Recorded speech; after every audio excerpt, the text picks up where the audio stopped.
I përshëndes të gjithë teleshikuesit të cilët po na ndjekin, pra në programin ton TV Jupiter 7 Journeys, në programin pra Let's Talk, le të flasim, ne kemi të ftuar një profesor, është Gjevat Emrllahu, shkrimtar.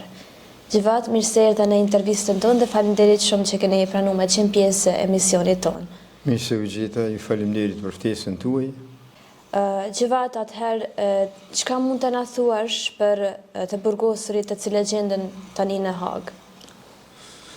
Tash aktuale është kjo pyetje, po është shumë absurde se njerëzit e shtetit, njerëzit që kanë kontribuar për mbrojtjen e shtetit. Kjo është për habi se si është e mundur për shembull njerëzit që në vendin e vet kanë dalë lufte, kanë sakrifikuar edhe veten edhe familjen edhe për ta mbrojt atë dheun njerëzit e vet, popullin e vet, dhe tash të burgosen në këtë mënyrë. Kjo më duket shumë absurde. Këta nuk janë luftëtarë që kanë dalë me pushtue një shtet tjetër për të mbrojtur. Prandaj nuk mund të krahasohen ata me burgosimin politik të Hagës të Serbisë, e cila ka pas qëllime, qëndrime aq antinjerëzore, këta në mbrojtjet e saj edhe tash përgjigjen Hagë. Kjo është një absurd, është diçka e pakuptueshme, si për shembull Bashkia Evropiane ose edhe Këshilli Botëror mos me pas një qëndrim ma të konstruktiv, ma të arsyeshëm, tu ka humbur edhe arsyeja e drejtësisë. Kjo është një fatkeqësi me turp. Po si e shihni ju marrëdhënien mes shtetit dhe familjes në shoqërinë shqiptare? A përforcon shteti familjen apo familja është ajo që mban shtetin? Familja është qeliza e parë e formimit të shtetit. Tash marrëdhëniet me shtetin, udhëheqësi amerikan George Washington, pra kur ka marrë shtetin, kur e ka marrë pozitën e kryetarit, ju ka thonë njerëz tash shteti pret prej juve, jo populli prej shtetit. Prandaj familja ka obligim të vet në edukimin e ndjenjes kombëtare, në edukimin e ndjenjes për shtetin, për formimin, për mbrojtjen, për ndërtimin e tij. Edhe kjo si qelizë e parë e formimit, kjo ka obligime të, më thonë, të larta lidhur me mbrojtjen e shtetit, me formimin e shtetit, me ndihmën, me ndërtimin e shtetit. Po, cilat janë shtyllat themelore që e bëjnë një familje të shëndosh? Në tjera tradita kombëtare, dhe si mund t'i ruajmë ato në kohët moderne? Që familjen, tash asnjë individ, thotë një filozof, asnjë individ nuk lind i përkryer. Megjithatë ai formohet gjatë kohës, po sparje në familje, sparje trashëgimia si faktor biologjik i personalitetit, mandej edukata familjare, rrethi shoqëror, edhe aktiviteti i tij, për shembull profesional, edhe kështu familja është e shëndosh dhe ajo, domethënë, e shënbrej prej familjes shëndosh, lindë dhe shteti i shëndosh.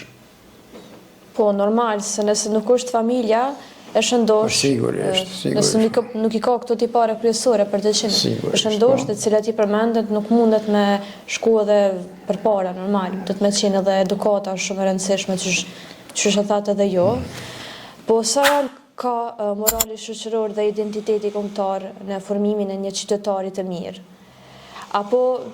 Apo do pësohet ndjenja dashurisë për atë tek brezat e rinj? Si mendoni për këtë çështje?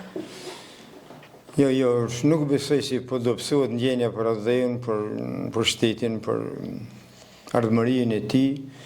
Megjithatë ne jemi në një kohë mjaft vështirë ku edhe shoqëria, edhe udhëheqësia e shtetit, se tash rrugtimi i shtetit varet edhe prej udhëheqësisë, kryesisht udhëheqësia e shtetit.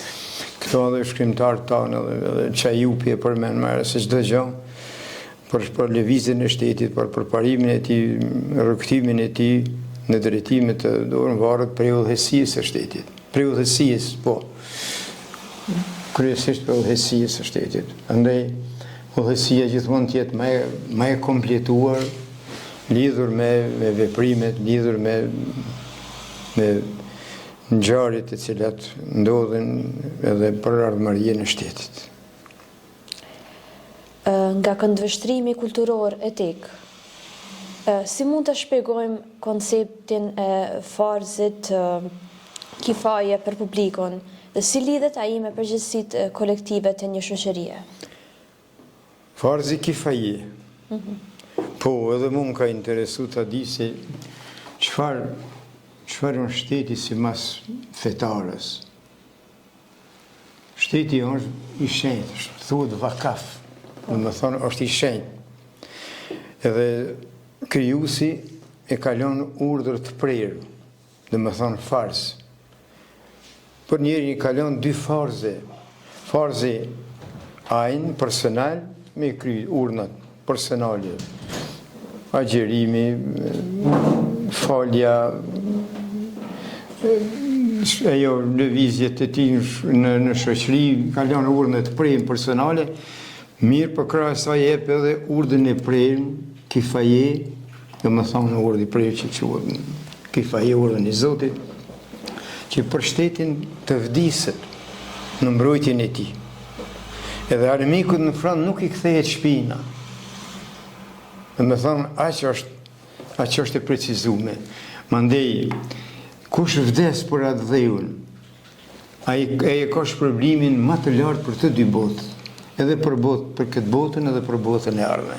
Se na si besimtar do ta kuptojmë se ekziston edhe bota e ardhme e amshimit. Prandaj titull më të lartë është titulli është ky titulli më i lartë për njeriu dhe njeriu si qenje e bekuar, si qenje më e zhvilluar, si qenje që krijuesi e krijoi në tokë, ai e përjeton edhe amshimin. Po, normal. Po sipas jush, cilat janë 3 ose 4 shtyllat kryesore, të cilat e forcojnë një shtet? 3-4 shtyllat. Institucionet, arsimi, gjuha, ekonomia, apo ka edhe disa të tjera, të cilat nuk i përmenda? Cilat janë? Më spori është arsimi, shëndetësia. Se pa popull të shëndetshëm nuk ka shtet shëndetshëm. Dhe mas arsimi, mas kësaj shëndetësisë vjen arsimi si shtyllë tjetër e formimit të shtetit. Se pa popull të arsimuar, ne kur kemi qenë të parsimuar, kur frikna vitet e 70 kemi fituar universitetin. Tash pa popull të arsimuar nuk ka dhe shtet, nuk dim të menaxhojmë shtetin. Mandej vjen drejtësia. Drejtësia, thot Jean-Jacques Rousseau, është me lindje qiellorit në tokë të njerëzit. Prandaj pa drejtësi, ai popull është i gjykuar me humb. Edhe ai shtet domethënë. E tash, mas kësaj shtylle vjen edhe mbrojtja, ndërtimi i atë dheut. Domethënë ne do të kemi organet për mbrojtjen e atë dheut, po edhe për ndërtimin e atë dheut. Këto janë shtyllat kryesore që një shtet e bojnë shtet mirëfill, shtet për shoqërinë njerëzore të pranueshme e kështu. Sa kërcënim është emigracioni për të ardhmen e vendit? Çfarë duhet të bëjë për shembull shteti dhe shoqëria për ta zvogëluar këtë humbje kaq të madhe të kapitalit njerëzor? Emigracioni, sa kërcënim është? Po, emigracioni prapë përsëris lëvizje popullatës në varet prej udhëheqësisë shtetit. Udhëheqësia ka obligim mbi të gjitha ligjor edhe moral. E tash, në këtë kohë ne jemi në një situatë që në një gjendje që mjaft të varfër, pa punësi e madhe, prandaj emigracioni është i mundshëm. Kjo dukuni ka qenë me kohë të shqiptarët, jo veç në Kosovë, po edhe në Shqipëri. Prandaj shkrimtarët e kanë trajtu këtë problem. Po pse? Kemi qenë të pushtuar me shekuj ne. Prandaj ai pushtim ka lënë pasoja në popullin tonë, edhe sot ne nuk mund të jemi për shembull të matemi me Zvicrë, me Gjermani, me Francë e tjera. Prandaj njerëzit tanë kërkojnë atje ka punë, ka punësim, ka të interesuar me shku, po fatbarësi është që njerëzit tanë jenë shumë ndershëm në punë atje. Unë kam dëgju se edhe nxënësit shqiptarë në për shkolla jenë nxënës të zgjuar, jenë nxënës që të kanë treguar rezultate të mëdha në arsimim e në sjellje edukative. Por edhe punëtorët tanë, megjithatë ka ndonjë rast që nuk do të thonë se jemi bashkë. Megjithatë populli jonë është popull i edukuar, popull i ndëgjueshëm, popull punëtor, e kështu me radhë. Në rregull, çka mendoni ju për fjalorin e gjuhës shqipe sot se si të rinjt pajisën, domethënë me fjalorin e gjuhës shqipe? Si është fjalori tek njerëzit? Fjalori tash përveçohet në shkolla. Por se çdo i ri tash kryen një shkollë, s'paku shkollë mesme, edhe fjalori gjuha shqipe nuk është e rrezikuar për asnjë fjalori tjetër. Megjithatë në gjuhë është normale futen edhe fjalë të huaja, internacionalizëm futen fjalë. Po megjithatë fjalori nuk humbet. Është tash kjo emigracione që shtrit tanë, për shembull, me familje janë atje, fëmijët, po në për shkollë institucionit e tjera, atje janë me gjuhën, ata ma mirë dinë, për shembull, gjuhën e huajit, aty vendi ku janë lindur, janë rritur, janë shkolluar, megjithatë gjuha nuk humb. Shiqoni tash një emision ka qenë televizion këtu në 21 si duket, me këta shqiptarët e Turqisë, që 100 vjetë e tepër, gjuha nuk është humbur atje në Turqi.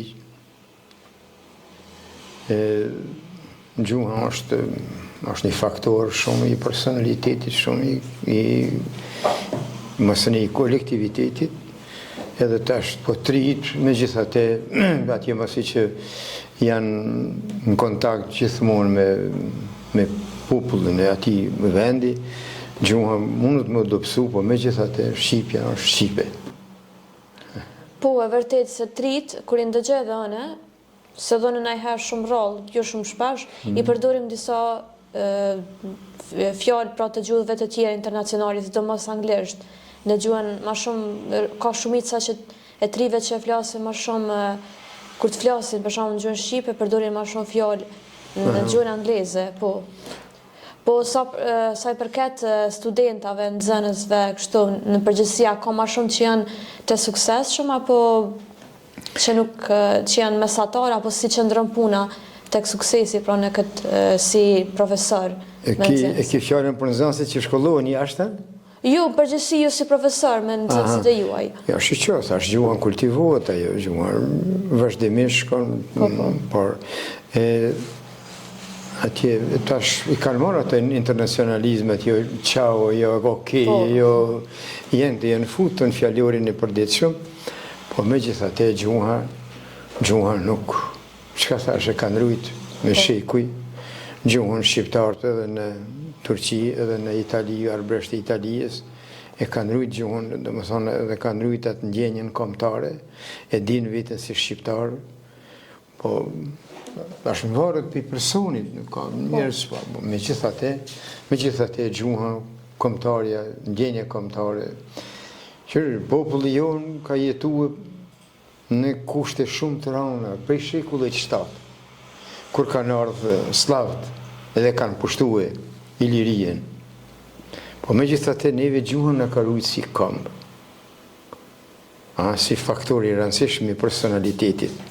Gjuha, e qërët e popuj tjerë, për shembull, se si e kanë mbjell gjuhën edhe fetaren. Të dyja janë faktor shumë të rëndësishëm, shumë të fuqishëm personalitetit. E tash, me të ne, për shembull, gjuha na ka shpëtuar. Feja ka pas një ndikim, po megjithatë, feja është faktori shumë i fuqishëm i personalitetit, edhe tash na ka nda prej asaj kohe. Pra, 7 shekuj kemi jetuar në slavizëm, 5 shekuj në Turqi, por megjithatë gjuhën kombëtaren nuk e kemi harruar, nuk e kemi zhduk. Domethënë, përqindja është e madhe e suksesit të nxënësve, se sa mesatarja, se kanë sukses, ka më shumë që kanë sukses, domethënë, prej nxënësve. Sigurisht, përparimi është më i madh. Ajo pozitive është më e madhe se negativja. Edhe tash kjo është një ndjenjë që duhet neve na gëzon. Pra në studio na është bashkangjitur kolegu jon, pra Lordino. Lordino, faleminderit shumë që ke ardhur. Pra unë po vazhdoj pra me këndimin e një këngë, pra për 28 nëntorin rrjedh në këngë Ligjerime. E fort po shndrita i tjil dhe burimi këngës luqeve i përcjell. E fort por ngrok i tjil edhe trimat në përmen mi sjell. Mi përkthel nga këtë jell i kohësime, shtrizi shekuj në hakime, dhe na gandim shqiptari zjar flakëron. O, kokositi, o Shqipëria ime, o, fisnikja për me gon, rreth në këngën Ligjerime, bajnë ta me flamur. O, kokositi, o Shqipëria ime, o, fisnikja për me gon, rreth në këngën Ligjerime, vajnë ta me flamur. Faleminderit. Vazhdojmë pra me pyetjet e Lordinjot. Faleminderit, përshëndetje profesor, mirë se na vjen në studio. Faleminderit, mirë se vizita. Kemi disa pyetje për ty, dhe pa humbur kohë po ja filloj me to. Pyetja e parë është pse rinia në Kosovë heziton të martohet sot? Cilat janë arsyet kryesore ekonomike, sociale dhe kulturore që të rinjtë shtyjnë sot martesën? Po, është e vërtetë se një prej faktorëve të rëndësishëm është gjendja ekonomike e popullit, papunësia, të rinjtë tanë, sikur hezitojnë tash me ngarkohen me antarë tjerë të familjes edhe mund, por megjithatë te shqiptarët kjo ndjenjë nuk mund të zbehet aq shumë në shkallësat na brengos. Dhe tash është e vërtetë se kjo papunësi e ka kurzuar edhe migrimin, e ka kurzuar lëvizjet në botën e zhvilluar për ndim atje, por unë e besoj se kjo ndjenjë nuk do të zhduket, nuk do të zbehet në atë shkallë që të na brengos. Kështu po them. Faleminderit për përgjigjen profesor. A ka ndonjë krizë reale të lindjeve të shqiptarët? Çfarë tregojnë të dhënat për natalitetin në Kosovë dhe pse numri i lindjeve po bie nga viti në vit? Kjo është një pyetje pak më është si përket profesionit tim, por është vërtet si ka një rënje, unë nuk di të them kështu biologjikisht sa mund tjetë ajo, çfarë faktori mund tjetë, çfarë se kimikisht ose e përjetuam këtë luftë të fundit që la pasoja të rënda, ndoshta janë edhe këto pasoja të këtij helmimi për shembull të luftës, por pra po them megjithatë shqiptarët do ta kenë gjithmonë shtimin e popullatës, gjithmonë. Por kushtet ekonomike përsëri po them se janë një faktor me rëndësi. Megjithatë shqiptarët do ta kalojnë edhe këtë. Faleminderit, profesor. Vazhdojna me pyetjen e tretë. A rrezikon Kosova të dobësohet grafikisht dhe si ndikon emigrimi, mosmartesa dhe ulja e lindshmërisë në të ardhmen e shtetit? Kjo pyetje nuk do të thotë që do zvoglohet, do të thonë jemi në përparim me sipër, në rrugtim të marrë, por tash ky emigrimi po e mundson këtë, njerëzit kalojnë në botën e jashtme. Andaj disa atje martohen edhe me femna të huaja, edhe me që kjo e zbe, kjo ka një ndikim. Por ndjenja shqiptare, ndjenja kombëtare nuk do të zbehet në shkar. Kemi pas në raste, momente tjera, për shembull që kanë pas për shembull projekte lidhur me këtë projekte të pushtuese, megjithatë shqiptarët janë mbajtje, kombëtarja ka isë përpara. Faleminderit, profesor. Vazhdojna me pyetjen e radhës. A do të ketë politika shtetërore për motivimin e lindjeve? Çfarë më të bëjë qeveria, komuna dhe shoqëria për të ndihmuar çiftet e reja? Po, qeveria ka një obligim ligjor, po them, po bëj gjitha moral, njerëzit e qeverisë, se duhet me stimulu këtë dukuni. Po shohun që në këto kohë të fundit kanë ndarë dhe të ardhuna për çiftet, ka një projekt, po se sa mund të realizohet, nuk e di, me të gjitha ka obligim mbi obligime. Faleminderit, profesor, për përgjigjen.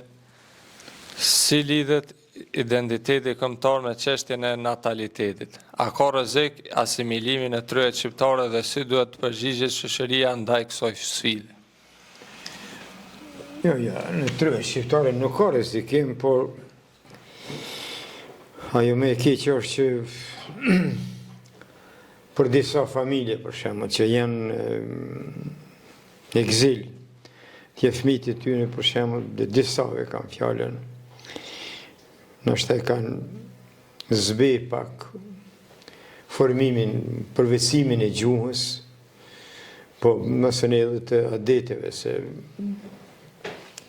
rrethanori i vendit është faktor shumë i rëndësishëm i personalitetit. Por megjithatë, po besoj edhe unë nuk mund të them se ajo do zbehet në atë shkallë. Faleminderit, profesor, për përgjigjen. Apo dështon sistemi arsimor ekonomik në mbrojtjen e rinisë? A është varfëria dhe mungesa perspektivës arsye që të rinjt nuk krijojnë familje? Po çka thash, papunësia është faktori që shkakton shumë të këqija. Edhe në këtë drejtim, për shembull, detyrojnë të rinjt, për shembull, të imagjinojnë për një të ardhme, për një vend tjetër ku përparimi është ekonomik, një shkallë më të lartë se të në, ata e ndrojnë ato, po thamë të trit, ka kësi raste, por megjithatë besoj se ndjenja kombëtare, ndjenja vllaznore, ndjenja për atë dhejën, për vendindjen, nuk do të zbehet, nuk do të zhduket. Faleminderit, profesor, për përgjigjen. Vazhdojmë me pyetjen e radhës. Se sheti rolin e familjes tradicionale shqiptare në shekullin e 21. Si mund të forcojmë ne familjen, martesën dhe kombin në një kohë globalizimi e sfidash kulturore? Familja, shkëm thëmë parë, familja është qeliza e parë e formimit një shteti, një shtetësie. E tash faktorët e personalitetit të njerit, që është në mësën pedagogjia, psikologjia, është trashëgimia, familja si faktor shumë e rëndësishëm, rrethti shoqëror dhe aktiviteti i trijut që mirët në përditshmëri. Dhe po besoj se në çdo familje flitet për të kaluarën tonë, flitet për historinë e lavdishme, flitet për gjenjet, edukatën që e kanë marrë, se është e vërtetë se ne shquhemi si popull shumë i ndershëm, po edhe atletar. Prandaj edhe këtu do të kemi një moment që të triton do të jetë forca e ndikimit në edukatën e tyre. Faleminderit profesor për përgjigjen. Kjo ishte gjitha për pyetjet sot. Faleminderit profesor që na e ke marrë kohën me ardhur në emisionin tonë. Faleminderit edhe për ju që më keni dhënë këtë mundësi. Unë jam mirënjohës. Faleminderit. Ndërkaq ne po e përmbyllim emisionin lestar, pra le të flasim për sot, dhe falenderoj shumë edhe një herë profesorin që ke qenë pjesë e emisionit tonë. Qofshin me mirë, qofshin me punë. Faleminderit. Ndërkaq po e përmbyllim dhe shihemi në emisionet e radhës.